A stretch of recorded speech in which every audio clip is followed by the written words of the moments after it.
Well, good afternoon. Well, it's just gone 6 o'clock, so polls might be closing in again a couple of hours' time. But again, there's still time to obviously speculate about what is happening in these polls. Obviously, the challenges Rishi Sunak is going to face, and of course, what potential consequences could very well be um, for these losses. Now, we've already seen.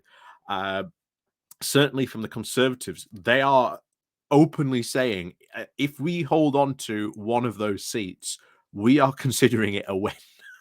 And I want to really focus on the seat they are probably hoping against hope that they win because it is the one with the biggest majority.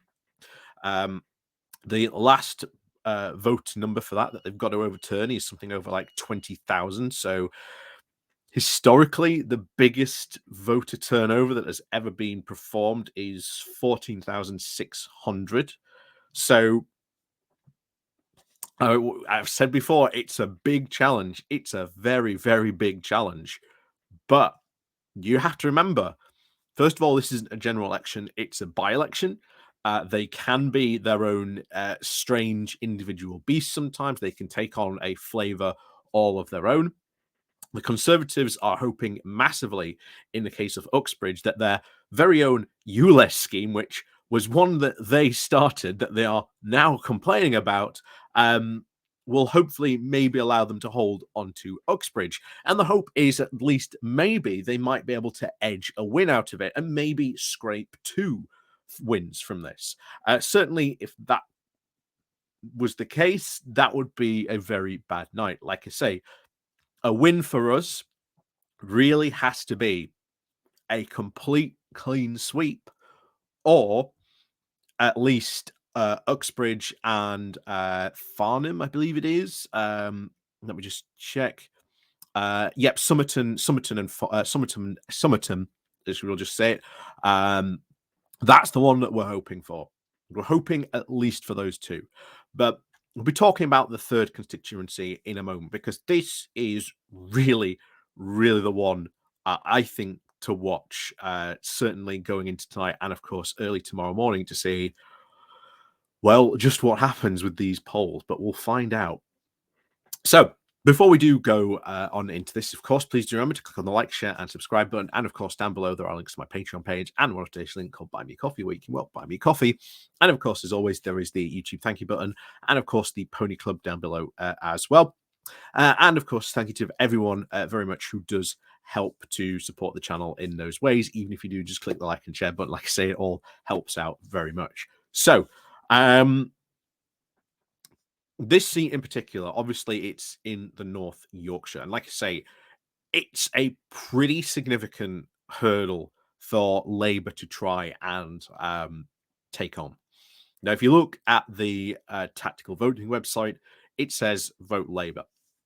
As I said, overturning a majority of over 20,000, pretty substantial. However, as I said, remember, this is a by-election. This isn't a general election. By-elections always have a historically low turnout. You've also got to add into the factor of these that especially we've had low turnout for the Tories, not just in local elections, but even in the past couple by-elections themselves. Tories have openly talked about that the missing 10%. We've even talked about it on this channel that there's this just missing 10%. Where have all these voters gone? It's not even necessarily that some of them seem to have gone to other parties, but that still doesn't account for all that missing 10% of voters that they've suddenly lost. And this is quite a significant amount of voters to, well, suddenly just lose for a party. So ultimately, there will be those going into these by-elections, and it will again be interesting to see what the turnout for these by-elections is in these seats. I do really think it will be certainly a fight, not only just to convince people to change their votes from sort of Conservative to Lib Dem or Labour, but I think it will be ultimately, can the Lib Dems and the Labour galvanize their supporters in those seats to get out and vote? Ultimately, those will be very, very important. And I especially think the case in Uxbridge, where the Tories are trying to make this idea that somehow, if you vote Conservative, this Conservative MP will stop the ULEZ scheme. Um, doesn't seem to be the case. I mean, technically, they are in government. They could stop it if they wanted to.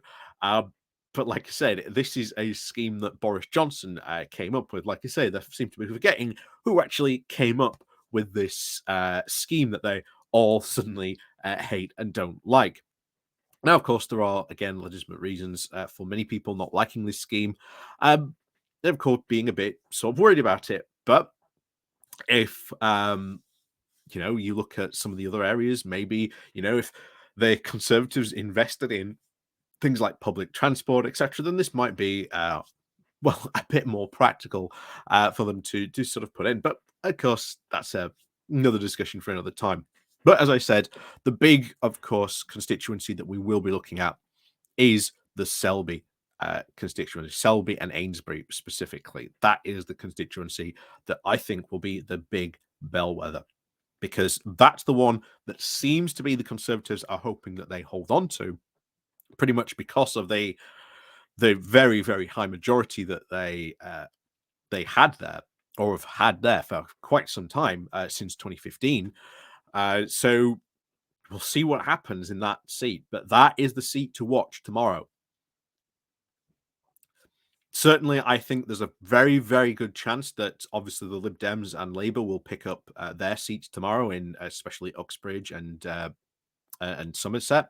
But this one in North Yorkshire, I think's really the one to watch, because if they win this seat, and depending on the numbers, that voter turnout as well, and of course the amount of votes that they get, then that's going to create a lot more nervous Tory MPs. And I will tell you now, if there is a clean sweep, and I said this to my pony clubbers yesterday in their video, um, if there is a clean sweep, then we will see a summer of absolute Conservative MP panic. We will see them probably potentially maybe start infighting and potentially even starting questions about Rishi Sunak's leadership.